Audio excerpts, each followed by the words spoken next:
আসমানি কাহিনীর আজকের বিশেষ পর্বে স্বাগতম। আজকের ভিডিওতে আমরা জানব রূহ শরীর থেকে বিচ্ছিন্ন হওয়ার ঠিক সেই মুহূর্তটিতে এবং তারপরের প্রথম 30 সেকেন্ডে একজন মানুষ আসলে কি দেখে, তার চোখের সামনে কারা উপস্থিত হয়, সে কি তার স্বজনদের কান্না শুনতে পায়। আজ আমরা ভ্রমণ করব সেই অদেখা ভুবনে যেখানে আমার এবং আপনার সবার যেতে হবে। ভিডিওটি শেষ পর্যন্ত দেখুন, আর যারা এখনো সাবস্ক্রাইব করেননি এখনই সাবস্ক্রাইব করে বেল আইকনটি চেপে দিন। চলুন জেনে নেওয়া যাক মৃত্যুর ওপারের সেই রোমাঞ্চকর ও ভীতিপ্রদ যাত্রার কাহিনী। চোখ বন্ধ করুন এবং একটি মুহূর্তের জন্য কল্পনা করুন, আজকের সন্ধ্যাটা অন্য সব দিনের মতো নয়। আজ আপনার জীবনের শেষ সন্ধ্যা। আপনার চারপাশের পরিচিত জগৎটা হঠাৎ করেই অচেনা হতে শুরু করেছে। যে ঘরটি আপনি নিজের হাতে সাজিয়েছিলেন, যে বিছানায় আপনি প্রতিদিন ঘুমান, আজ সেখানে শুয়ে আপনার মনে হচ্ছে সবকিছু কত তুচ্ছ। আপনার বুকের ভেতর একটা তীব্র চাপ অনুভব করছেন, শ্বাস নিতে কষ্ট হচ্ছে, মনে হচ্ছে পৃথিবীর সমস্ত বাতাস ফুরিয়ে গেছে। আপনি আপনার প্রিয়জনকে ডাকতে চাইছেন, কিন্তু আপনার জিহ্বা নড়ছে না। আপনার চোখের দৃষ্টি ঘোলাটে হয়ে আসছে। ডাক্তাররা হয়তো ঘড়ির দিকে তাকিয়ে ঘোষণা করবেন, হি ইজ নো মোর, বা তিনি আর নেই। পৃথিবীর খাতায় আপনার নামের পাশে মৃত শব্দটি যুক্ত হয়ে গেল। কিন্তু থামুন, আমরা মনে করি মৃত্যু মানেই সব শেষ, মস্তিষ্ক কাজ করা বন্ধ হয়ে যায়, সব অন্ধকার হয়ে যায়। কিন্তু ইসলাম আমাদের জানায় এক রোমহর্ষ সত্য, মৃত্যু কোনো শেষ নয়, বরং মৃত্যু হলো এক জগৎ থেকে আরেক জগতে জেগে ওঠার নাম। ঠিক যেমন ঘুম ভাঙলে আমরা স্বপ্ন থেকে বাস্তবে ফিরে আসি, মৃত্যুও অনেকটা সেরকম। রাসূলুল্লাহ সাল্লাল্লাহু আলাইহি ওয়াসাল্লাম বলেছেন, মানুষ ঘুমিয়ে আছে, যখন তারা মারা যাবে তখন তারা জেগে উঠবে। মৃত্যুর ঠিক পূর্ব মুহূর্তটিকে শরীয়তের পরিভাষায় বলা হয় সাকারাতুল মাউত বা মৃত্যু যন্ত্রণা। এটি এমন এক সময় যখন দুনিয়ার পর্দা সরে যেতে থাকে এবং আখিরাতের পর্দা উন্মোচিত হতে শুরু করে। আল্লাহ রাব্বুল আলামিন পবিত্র কুরআনে সূরা কাফ এর 22 নম্বর আয়াতে এই মুহূর্তটির চিত্র তুলে ধরেছেন, যার ভাবার্থ হল, তুমি তো এই দিনটি সম্পর্কে উদাসীন ছিলে, এখন আমি তোমার সম্মুখ থেকে পর্দা সরিয়ে দিয়েছি, তাই আজ তোমার দৃষ্টি সুতীক্ষ্ণ। প্রিয় দর্শক, লক্ষ্য করুন, আল্লাহ বলছেন পর্দা সরিয়ে দেওয়ার কথা। এতদিন যা ছিল গায়েব বা অদৃশ্য তা এখন দৃশ্যমান। এই সময়ে মানুষের পিপাসা এত তীব্র হয় যে মনে হয় যেন সারা দুনিয়ার পানি পান করলেও তার তৃষ্ণা মিটবে না। শরীরের প্রতিটি শিরা উপশিরায় এক অজানা কষ্ট অনুভূত হতে থাকে। এমনকি আমাদের প্রিয় নবী হযরত মুহাম্মদ সাল্লাল্লাহু আলাইহি ওয়াসাল্লামের মতো মহান মানুষও মৃত্যুর সময় পানির পেয়ালায় হাত ভিজিয়ে মুখে মাসাহ করেছিলেন এবং বলেছিলেন, লা ইলাহা ইল্লাল্লাহ, নিশ্চয়ই মৃত্যুর যন্ত্রণা বড় কঠিন। এই সময়টি একজন মুমিনের জন্য পরীক্ষার চূড়ান্ত ধাপ। শয়তান তার শেষ শক্তি দিয়ে চেষ্টা করে মানুষকে ঈমান হারা করতে।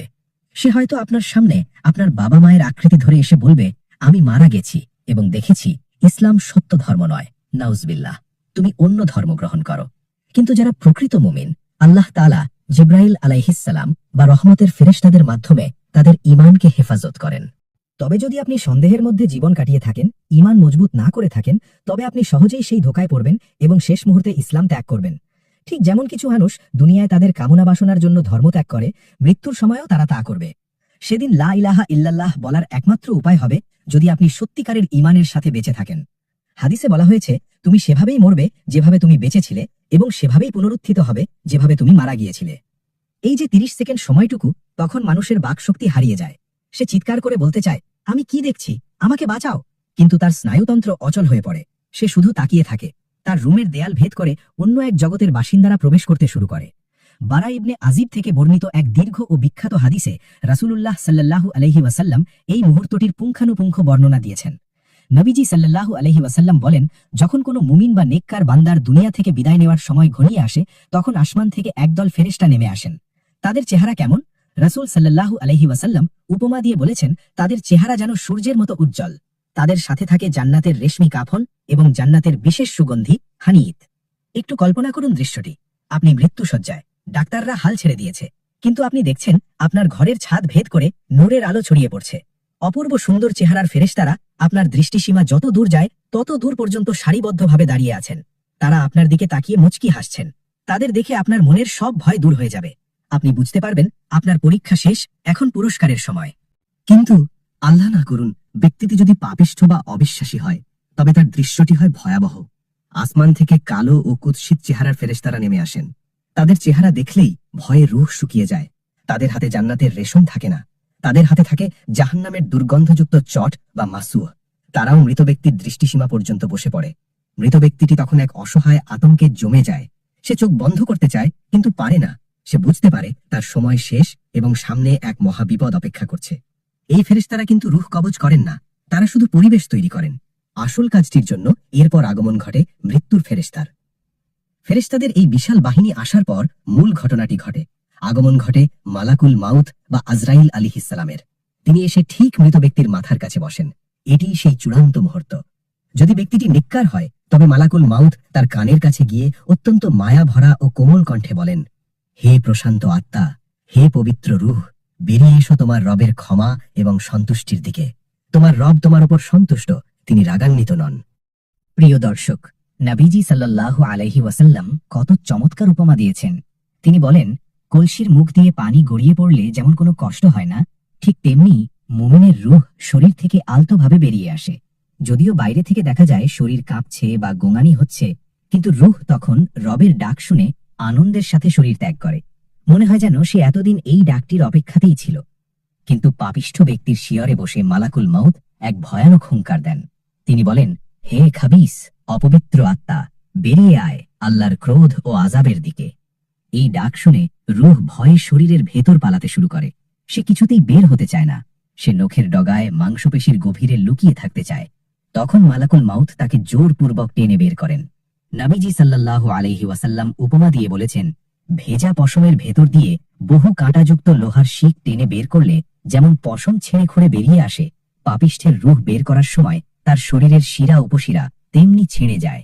সেই মুহূর্তের কষ্ট দুনিয়ার কোনো কষ্টের সাথে তুলনা করা সম্ভব নয়। কোনো ব্যথানাশক ঔষধ সেই কষ্ট কমাতে পারে না। রূহ শরীর থেকে বের হয়ে যাওয়ার ঠিক পরের প্রথম 30 সেকেন্ড বা কয়েক মিনিটের অভিজ্ঞতা কেমন হয়? আমরা অনেকেই ভাবি মারা গেলাম মানে সব শেষ, কিন্তু হাদিস বলছে খেলা তো কেবল শুরু হলো। সহি মুসলিমে এসেছে, রাসূলুল্লাহ সাল্লাল্লাহু আলাইহি ওয়াসাল্লাম বলেছেন, যখন রূহ কবজ করা হয় তখন চোখ তাকে অনুসরণ করতে থাকে। এজন্যই আপনারা দেখবেন মৃত ব্যক্তির চোখ প্রায়ই খোলা থাকে এবং ওপরের দিকে তাকানো থাকে, কারণ সে তার নিজের রূহকে ফেরেশতাদের হাতে আকাশের দিকে উঠে যেতে দেখে। ইমাম ইবনুল কাইয়িম রাহমাতুল্লাহ আলাইহি তার কিতাবুর রূহ গ্রন্থে উল্লেখ করেছেন, মৃত্যুর ঠিক পর মুহূর্তে মানুষ তার নিজের মৃতদেহ দেখতে পায়। সে দেখে ডাক্তাররা তাকে মৃত ঘোষণা করছে। সে দেখে তার প্রিয় স্ত্রী বা সন্তান তার বুকের ওপর আছড়ে পড়ে কাঁদছে। সে তখন চিৎকার করে বলতে থাকে, তোমরা কাঁদছো কেন? আমি তো মরিনি, এই তো আমি তোমাদের পাশেই আছি, তোমরা কি আমাকে দেখতে পাচ্ছ না? সে তার হাত দিয়ে সন্তানদের স্পর্শ করতে চায়, কিন্তু তার হাত শরীরের ভেতর দিয়ে চলে যায়। সে কথা বলে, কিন্তু কেউ তার কথা শোনে না। এই অসহায়ত্ব এবং বিভ্রান্তি, এটিই মৃত্যুর পর প্রথম মানসিক ধাক্কা। হাদিসে আরও এসেছে, মৃত ব্যক্তিকে যখন কবর দেওয়ার জন্য নিয়ে যাওয়া হয়, সে তখনও মানুষের পায়ের জুতার আওয়াজ শুনতে পায়। সে তার সম্পদ, তার বাড়ি গাড়ি সব চোখের সামনে পড়ে থাকতে দেখে। যে শরীরের জন্য সে সারা জীবন এত কষ্ট করেছে, সেই শরীরটাকে এখন মানুষ বলছে লাশ। রূহ বের হওয়ার সাথে সাথে ফেরেশতারা তাকে এক মুহূর্তের জন্য মালাকুল মাউতের হাতে রাখেন না। মুমিন হলে তাকে সাথে সাথে জান্নাতের সুগন্ধি কাফনে মুড়িয়ে নেওয়া হয়। রূহ থেকে তখন এমন সুঘ্রাণ বের হয় যা পৃথিবীর সব সুগন্ধিকে হার মানায়। আর পাপী হলে তাকে জাহান্নামের দুর্গন্ধযুক্ত চটে পেঁচানো হয়, যা থেকে মরা পচা লাশের গন্ধ বের হতে থাকে। প্রিয় দর্শক, আজকের এই আলোচনায় আমরা যে দৃশ্যগুলো কল্পনার চোখে দেখলাম, তা কোনো গল্পের বইয়ের পাতা নয়। এটাই সেই বাস্তবতা যা আমার এবং আপনার সাথে ঘটতে যাচ্ছে, হয়তো আজ নয়তো কাল। সেই প্রথম 30 সেকেন্ডে আপনার অভিজ্ঞতা কেমন হবে? মালাকুল মাউত কি আপনাকে দেখে হাসবেন নাকি ভর্ৎসনা করবেন? ফেরেশতাদের হাতে কি জান্নাতের রেশমি রুমাল থাকবে নাকি জাহান্নামের দুর্গন্ধযুক্ত চট? উত্তরটা নির্ভর করছে আজ এই মুহূর্তে আপনি কিভাবে জীবনযাপন করছেন তার উপর। এখনো আপনার হৃদস্পন্দন চলছে, এখনো নিঃশ্বাস আছে, তওবার দরজা এখনো খোলা। মৃত্যুর ফেরেশতা আসার আগেই আসুন আমরা রবের দিকে ফিরে যাই। হে আল্লাহ, আমাদের মৃত্যুকে সহজ করে দিন, সাকারাতুল মাউতের কষ্ট লাঘব করুন এবং আমাদেরকে ঈমানের সাথে মৃত্যু দান করুন। আমিন। ভিডিওটি ভালো লাগলে শেয়ার করে আপনার আপনজনদেরও সতর্ক হওয়ার সুযোগ করে দিন। এটি আপনার জন্য সাদকায়ে জারিয়া হতে পারে। এমন আরও জীবনমুখী ভিডিও পেতে আমাদের চ্যানেলটি সাবস্ক্রাইব করে বেল আইকনটি অন করে রাখুন। দেখা হবে আগামী ভিডিওতে। আসসালামু আলাইকুম ওয়া রাহমাতুল্লাহ।